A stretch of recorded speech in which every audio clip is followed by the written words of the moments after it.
Hey there, welcome to today's video, where we're tackling a common problem that many Angular developers may face after updating their applications. The issue at hand arises when upgrading from Angular 18 to 19, specifically when dealing with standalone components and directives.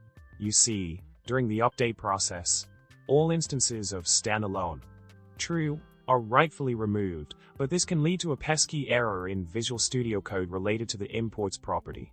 Now, let's dive into the solution to this problem.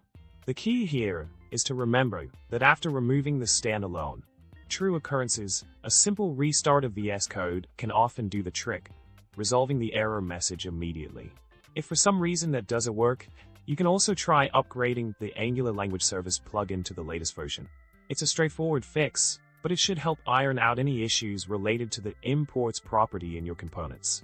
In summary, if you find yourself facing an error in VS Code after updating your Angular application from 18 to 19, remember that restarting the editor or updating the Angular language service plugin can swiftly resolve the issue. And with that, we've reached the end of today's video.